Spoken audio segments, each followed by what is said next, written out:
이 시간에 우리 한번 이렇게 외쳐보시겠는데요. 나는 좋으신 하나님을 기대하리로다.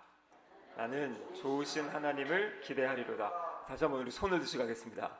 나는 좋으신 하나님을 기대하리로다. 좋으신 하나님을 기대하리로다. 아멘. 제가 청년 사역을 처음 시작할 때 청년 때 제일 좋아했던 말씀이 오늘 본문 11절 말씀이거든요. 그래서 제가 청년부를 시작하면서 청년들과 매 예배 때마다 설교 시작할 때마다 이것을 외쳤습니다. 지금도 어떤 청년은 이 문구를 기억하면서 목사님 그때 외쳤던 것이 너무나 좋습니다라고 이야기하는 그런 청년도 있습니다. 그렇습니다. 우리 하나님은 좋으신 하나님이시죠.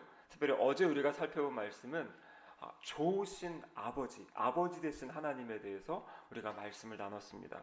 그런데 오늘 다시 한번 우리가 살펴볼 것은 그 좋으신 하나님, 좋으신 아버지를 향해 우리가 가져야 될 태도가 무엇인가? 그것은 바로 우리 마음 가운데 기대하는 마음을 갖는 것이에요. 그 좋으신 하나님께서 우리의 삶에 좋으신 일, 선하신 일을 행하실 것이다 라는 것을 기대하며 살아가는 사람, 그것이 바로 우리 성도들의 삶의 모습입니다. 오늘 우리가 읽은 예레미야서 29장 1장부터 28장까지 앞부분의 내용들은 이런 내용들입니다. 하나님께서 예레미야 선지자를 통하여서 유다 민족의 죄악을 드러내십니다. 그 9장에 보면 예레미야 9장 13절 14절에 보면 하나님께서 이 유다 민족의 죄악이 무엇인지 두 가지를 명확하게 말씀하십니다. 첫 번째는 무엇이냐면 그들이 나의 율법을 버렸다. 하나님의 말씀을 버리고 하나님의 말씀에 순종하지 않았다. 자기 마음대로 자기 멋대로 살아가는 하나님 백성의 모습을 이야기하십니다. 그리고 두 번째는 무엇이냐면 9장 14절에 마음의 완악함을 따라 조상들이 자기에게 가르친 바알을 따랐다. 그러니까 사실 이 유다 백성들의 가장 큰 문제는 무엇이냐면 혼합주의였습니다. 혼합주의. 그러니까 지금 하나님을 완전히 떠나서 우상 숭배만 한 것이 아니라 하나님을 예배하고 하나님을 경배하면서 동시에 우상을 섬겼던 그런 모습, 그것이 바로 이 유다 민족의 죄악들이었어요. 이렇게 하나님을 향한 잘못뿐만 아니라 하나님의 뜻은 하나님을 바로 섬기고 이웃과 세상의 올바른 관계를 가지고 살아가야 되는데 이들의 세상을 향한 모습은 불의한 그러한 모습이었습니다. 예레미야서 5장 26절에서 28절까지의 말씀을 보면 새번역 성경을 보면 이렇게 번역을 했습니다. 이들은 다른 사람들을 속여 빼앗은 재물로 자기들의 집을 가득 채웠습니다. 세도를 부리고 벼락부자가 되었습니다. 피둥피둥 살찌고 자기들의 입속만 채웠습니다. 고아의 억울한 사정을 올바르게 판결하지 않고 가난한 사람들의 권리를 지켜주는 공정한 판결도 하지 않았습니다. 그러니까 이들의 모습은 불의가 판치던 그런 세상이었어요. 하나님의 뜻은 선지자들을 보내서 오직 정의를 물같이 공의를 마르지 않는 강같이 흐르게 해라. 이것이 하나님의 말씀인데요. 이들은 하나님의 말씀을 떠나서 여기서 말하는 정의는 올바른 재판을 하는 것이에요. 법적인 질서가 바로 세워져서 하나님의 말씀에 따라 기준에 따라 재판을 해야 되는데 이 기준들이 흔들려지는 거죠. 자신들의 좋을 대로 이리저리 아니면 어떤 권세자들에 따라 재물에 따라 이 기준이 흔들렸던 그런 사회를 살아가는 것입니다. 공의라는 것은 무엇이냐면 이스라엘 백성들에게 공의, 하나님 말씀의 공의는 서로가 서로를 형제로 대우하는 거예요. 남남이 아니라 하나님이 함께 살게 하신 사람들, 하나님이 부르시고 함께 모이게 하신 그 사람들이 하나님을 아버지로 모시고 서로가 형제로 대우하는 그런 삶, 그런 사회가 하나님이 기대하시는 그런 사회의 모습입니다. 그런데 지금 남유다의 모습은 이런 모습들이 다 깨어졌어요. 다들 자기의 뱃속만, 자기의 입속만 챙기기 위해 그렇게 살아갔던 타락한 이 유다 백성의 모습이었습니다. 이 백성들을 향해서 하나님께서 바로 선지자들을 보내서 말씀을 주시는 겁니다. 계속 그런 식으로 살아가면 하나님이 징계하신다. 계속 그런 식으로 살아가면 하나님이 심판하신다 라는 그러한 메시지를 선지자들을 통해서 전하게 하신 거예요. 그래서 예레미야 선지자, 특별히 에스겔 선지자 이런 분들을 통해서 이제 전하는데 근데 어떠한 일이 일어납니까? 이들이 하나님의 말씀에 귀 기울이지 않아요. 그리고 오히려 거짓 선지자들, 거짓 선지자들의 특징은 무엇이냐면 여러분 이런 겁니다. 하나님이 우리에게 약속을 하셨고 하나님이 우리에게 언약하셨고 하나님의 성전이 우리에게 있고, 그러니까 우리가 지금 잘못 살아도 괜찮다. 그러니까 하나님께 회개하고 하나님께 무릎 꿇고 자신들의 삶의 모습을 고쳐야 되는데, 거짓 선지자들의 메시지가 뭐냐면 아니야, 괜찮아. 그래도 하나님은 우리에게 평안을 주실 거야. 평안하다. 이렇게 이야기하면서 이 사람들의 잘못된 삶의 모습을 돌이키고 하나님께로 나아가야 되는 그런 모든 것들을 이 거짓 선지자들이 어떻게 보면 막고 있었어요. 그랬던 모습들. 그래서 하나님께서 이 남유다, 이 백성들을 하나님이 계속 이렇게 나가면 너희들 심판한다. 돌아와라 말씀하셨는데 돌아오지 않아요. 그래서 하나님이 결국에는 이제 내가 이 남유다를 심판하겠다라고 마음에 작정을 하십니다. 근데 이 예레미야서의 앞부분을 읽어보면요, 예레미야가 그 하나님의 마음의 작정을 알아요. 그런데 하나님 앞에 나아가서 기도합니다. 하나님, 그럼에도 불구하고 우리 민족 살려주세요. 하나님, 심판을 미뤄주세요. 징계하지 말아주세요. 그렇게 이 선지자가 민족을 가슴에 품고 기도합니다. 그런데 하나님께서 뭐라고 말씀하시냐면요, 그 기도에 응답하시는데 노, 아니다 라고 응답하세요. 내가 심판을 이미 결정했다. 돌이키지 않고 돌아오지 않은 이 백성들 내가 심판하겠다. 그러면서 뭐라고 말씀하시냐면요, 14장에 보면요, 더 이상 기도하지 말라라고 말씀하세요. 이 백성을 용서해달, 더 이상 기도하지 마라. 이미 나는 심판을 결정했다. 그럼 뭐라고 이야기하냐면 예레미야 선지자를 향해서 너는 이 백성을 위해서 애곡해라, 울어라, 그렇게 말씀하세요. 그런데 예레미야 선지자는요, 그럼에도 불구하고 하나님께 또 기도하고 또 간구합니다. 그러면서 예레미야서 14장에 보면 하나님, 우리 이스라엘 백성과 맺은 그 언약을 기억해 주세요. 하나님, 이들을 완전히 버리지 말아주세요. 주님, 이들을 다시 살려주세요. 기도합니다. 근데 하나님이 이 당시에 이 상황이 너무나 하나님이 화가 나신 것 같아요. 뭐라고 말씀하시냐면요, 비록 모세와 사무엘이 내게 와서 빈다고 기도한다고 해도 내가 이 백성에게 마음을 기울이지 않겠다. 그러니까 여러분, 하나님은 좋으신 분이십니다. 근데 이 좋으신 하나님이 기대하는 그 백성의 모습이 잘못된 모습으로 나아갈 때 좋으신 하나님이기 때문에, 좋으신 아버지이기 때문에 징계하시고 혼내신다라는 거예요.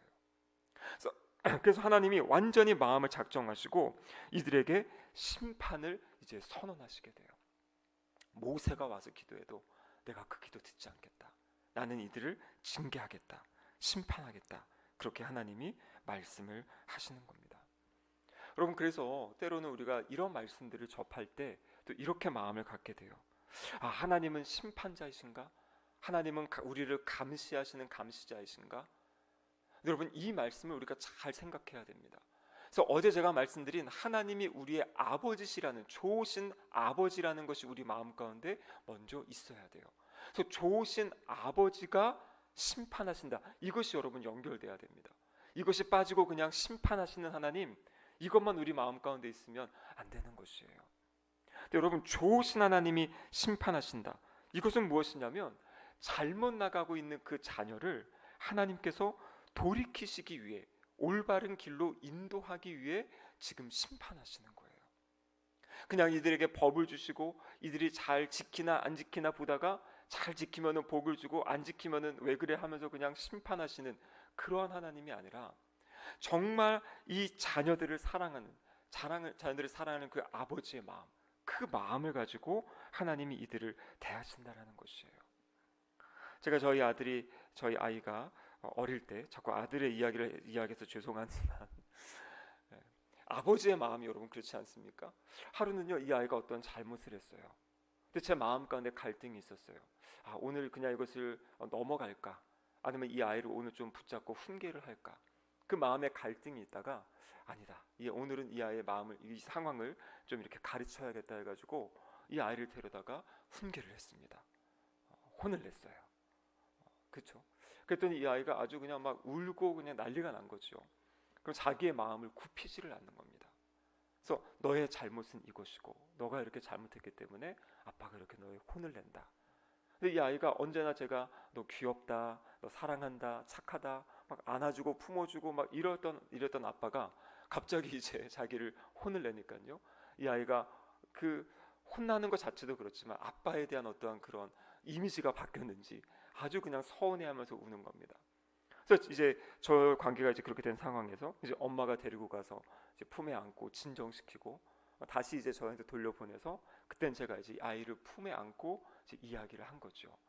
아빠가 너를 이렇게 혼을 내고 화를 내는 이유는 네가 그 잘못된 태도, 행동을 보이는 것에 대해서 바로잡아주기 위함이다. 앞으로 그렇게 하면 안 된다 하는데요. 이 아이가 제 품에 안겨 있는 거는 좋아하는데 아빠의 그런 지적, 훈계는 받아들이려 하지 않더라고요. 그래서 그 순간에 이 자녀를 키우는 게 참 어렵구나. 아무리 사랑으로 품고 혼을 내도 그 혼내는 게 자기는 되게 싫은 거예요. 근데 여러분, 그리고 어떤 일이 있었냐면 제가 그 당시에 이제 저희 아이들을 매일 하나님 말씀을 한 장씩 자기 전에 이렇게 읽어줬는데요. 그 다음 날 그 말씀의 순서가 차례가 이 잠언 3장이었습니다. 근데 잠언 3장 12절에 어떤 말씀이 있냐면 주님은 당신이 사랑하시는 사람을 꾸짖으시니 마치 귀여워하는 아들을 꾸짖는 아버지와 같으시다. 제가 그 당시에 새번역 성경을 가지고 아이를 읽어줬는데요. 새번역 성경에 보면 귀여워하는 아들을 꾸짖는 아버지같이 하나님께서 사랑하는 사람을 꾸짖는다, 이 말씀이 딱 있었어요. 근데 이 말씀을 듣는 순간 저희의 두 아이들이 막 웃는 겁니다. 낄낄거리면서. 왜냐하면 어제 있었던 자신들의 일을 이 아이들이 기억하고요. 이 말씀이 딱 들려지니까 아주 그냥 놀라하면서도 막 웃는 거예요. 여러분, 지금 하나님께서 이스라엘 백성들을 심판하시는 이 상황은 바로 이런 상황이에요. 하나님이 이들을 품으시고 이들에게 말씀을 주시고 이렇게 살아가는 것이 너희가 행복한 삶이다, 이렇게 사는 것이 너희가 옳은 삶이다 가르쳐 주셨는데 이들이 그 말씀을 듣지 않아요. 듣지 않아서 선지자들을 보내가지고 그렇게 하지 말아라, 그러면 안 된다, 하나님께로 돌이켜야 된다 말씀하시는데 돌이키지 않아요. 이제는 하나님이 사랑의 매, 회초리를 지금 드시는 거예요. 그래서 그 메시지, 하나님이 그 회초리를 드시면서 이들을 이제 혼을 내신 거죠. 그래서 결국에는 이 남유다가 완전히 멸망해 버리죠.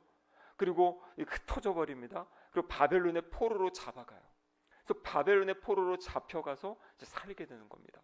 근데 오늘 예레미야서 29장은 바로 그 포로들에게 보내는 예레미야의 편지예요. 그러니까 그 포로들에게 보내는 하나님의 말씀입니다. 포로들의 마음이 어떻겠습니까? 하나님이 이제 우리를 완전히 버리신 것 같아.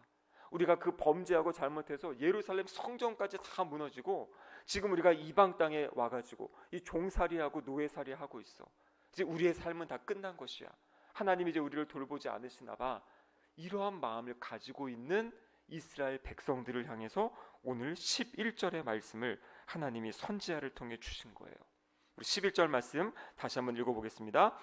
여호와의 말씀이니라 너희를 향한 나의 생각을 내가 아나니 평안이요 재앙이 아니니라 너희에게 미래와 희망을 주는 것이니라. 아멘. 그럼 이 말씀은 지금 하나님께 징계받아서 바벨론 포로로 잡혀있는 그들을 향해 주시는 말씀이에요. 이제 우리의 모든 삶은 끝났다, 더 이상 우리에겐 소망 없다, 하나님이 이제 우리를 완전히 버리셨다 라고 생각하는 그들을 향해 주신 말씀이 아니다라는 것이에요. 내가 이렇게 나겠죠. 너희를 향한 나의 생각을 내가 안다. 아주 하나님이 강조해서 말씀하는 것이에요. 나의 마음, 나의 본심이 무엇인가? 그것은 재앙이 아니라 뭐라고 말씀하세요? 평안이다, 이렇게 말씀하세요. 그러면서 너희에게 미래와 희망을 주는 것이다. 그것이 나의 뜻이고 나의 마음이다. 하나님 이렇게 말씀하시는 거예요. 여러분, 이것이 오늘 우리를 향한 하나님의 말씀인 줄로 믿습니다. 하나님의 뜻은 잘못한 사람을 재앙, 벌 내리는 그 자체가 끝이 아니라 그렇게 벌을 내리시고 책찍질하시는 이유는 그들을 회복시키셔서 하나님이 본래 기대하셨던 하나님 백성의 모습답게 살아가게 하기 위한 하나님의 그 연단의 과정이라는 것을 우리는 언제나 깨달을 수 있어야 됩니다. 그래서 진정한 하나님의 뜻은 우리의 삶에 평안을 주시는 것이고요, 우리 삶의 미래와 희망을 주는 것이에요. 근데 하나님께서 이 말씀을 주시면서 지금 포로 생활 가운데 어렵게 힘들게 살아가고 있는 이들을 향해 나의 뜻은 이렇다 말씀하시고, 그럼 이제 너희가 해야 될 것이 무엇인지 12절 13절에서 말씀하시는 겁니다. 그 말씀이 이것이죠. 너희가 내게 부르짖으며 내게 와서 기도하면 내가 너희들의 기도를 들을 것이요. 약속의 말씀이에요. 너희가 온 마음으로 나를 구하면 나를 찾을 것이요 나를 만나리라. 아멘. 여러분, 우리가 주님께 나와서 기도하고 구하고 찾고 간구하면 우리 주님은 분명히 말씀하세요. 너희가 나를 찾을 것이요 나를 만나리라. 어제도 우리가 말씀 봤죠. 구하라, 찾아라, 두드려라. 근데 여러분, 우리가 구하고 찾고 두려야 될 것은 사실 다른 어떤 것이 아니라 바로 우리 주님, 우리 하나님을 구하고 찾고 두드리는 것이에요. 제가 송구영신 예배 때 말씀드린 것처럼 우리가 부흥한다라는 것은 다른 것이 아니라 하나님이 우리 가운데 찾아오시는 것이 그 역사가 부흥의 역사라는 것이에요. 하나님이 우리를 찾아오셔서 우리를 치유하시고 회복시키시고 고치시고 새로운 소망과 비전과 꿈을 주시는 겁니다. 그것이 바로 부흥의 역사예요. 여러분, 제가 요즘에 좋아하는 찬양 가운데 하나가 하나님을 만나면 끝난 것이다 라는 그런 찬양이 있어요. 여러분 혹시 아십니까? 제가 오늘 단톡방에 올려드리겠습니다. 그 가사가 이런 거예요. 세상에서 답을 찾지 말아라. 사람들을 의지하지 말아라. 세상 사람들이 다 끝났다고 말하는 그러한 말에 귀 기울이지 말아라. 너의 모든 문제는 하나님만이 해결할 수 있다. 그래서 기도를 멈추지 마라. 예배를 멈추지 마라. 하나님이 너를 지켜보고 하나님이 너를 바라보고 계신다. 그래서 마지막이 뭐냐면 하나님을 만나면 끝난 것이다. 그럼 우리의 삶에 어떠한 어려움, 어떠한 문제들이 있어도요, 하나님의 말씀이 들려지고 하나님이 지금 나와 함께 하시고 하나님이 나의 마음을 만지신다는 것이 여러분 느껴지면요, 그러면 이 찬양의 가사처럼 그러면 끝난 것이에요. 어떠한 상황, 어떠한 환경, 어떠한 어려움에서도 하나님이 지금 나를 바라보고 계시고 하나님이 지금 나와 함께 하시고 나의 삶에 간섭하고 계신다.